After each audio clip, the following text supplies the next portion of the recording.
What's happening, guys? Mr. Arush here, and today we're talking about observations and inferences. Please title your notes this.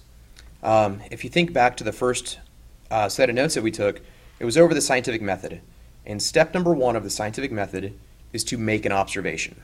Okay, so that's what we're going to talk about first, and then we're going to lead into what inferences are. All right, so here we go.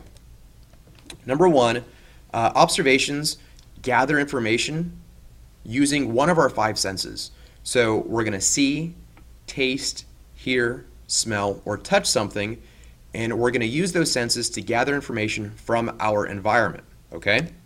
Now, there's two types of observations that we can make. We can make a qualitative or quantitative observation. They sound very similar, but they're both very different. A qualitative observation describes the observation. So it's going to use descriptive words or adjectives to describe the quality of something. Okay? And it's easy to pinpoint a qualitative because it uses adjectives, descriptive words. Okay? So for example, if I were to describe these two pictures using a qualitative observation, I would say the flower has white petals, or I could say Mr. Rouge has brown eyes. Okay? If I were to describe these same two pictures using a quantitative observation, I would use numbers. Quantitative comes from the word quantity, meaning amount. Okay?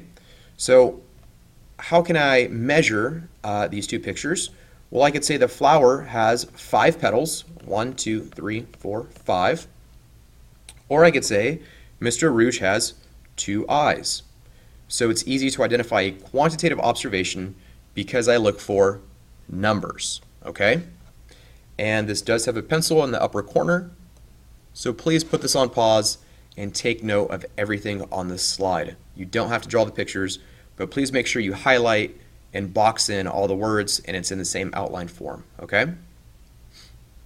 Okay, so let's go over a couple more examples. If I were to describe this picture using a qualitative observation, I could say that it uses vibrant colors.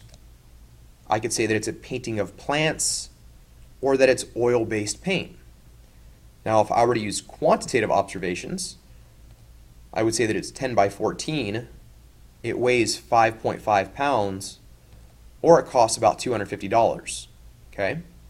So again, quantitative comes from the word quantity, meaning numbers. Okay? Qualitative comes from the word quality. Qualitative comes from the word quality, meaning to describe the qualities of it. If I were to describe this cup of coffee, I could say that it has robust aromas. That's referring to the smell. I could say that it has a strong taste, or that it comes in a paper cup.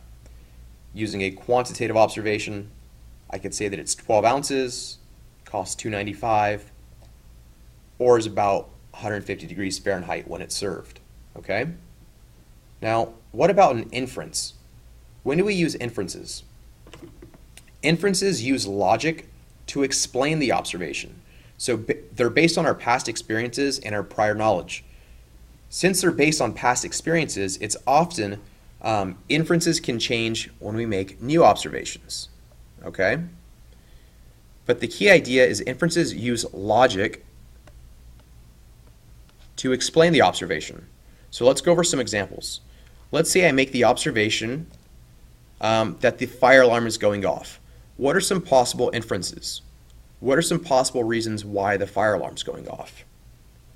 Well, it could be because there's, number one, a fire. I could say that we're having a fire drill, or maybe a student pulled the fire alarm. But these possible inferences explain the observation. They're using logic to explain it. Let's say the observation is the grass on the school's front lawn is wet. Well, what would cause that to happen? What's a logical reason why the grass would be wet?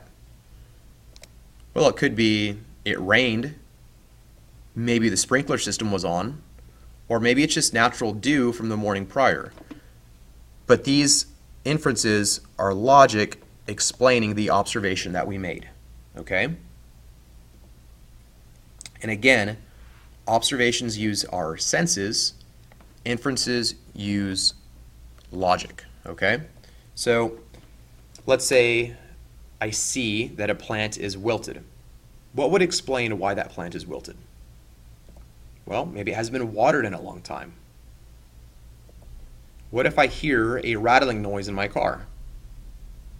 Well, maybe something in the car is loose. Or what if I pour a glass of milk and I taste that the milk is sour? What would explain why the milk is sour? Well, it's got to be past the expiration date. Okay? So when do we use these things? When is an observation used? An observation is used in an experiment to summarize what happened, what occurred in the experiment.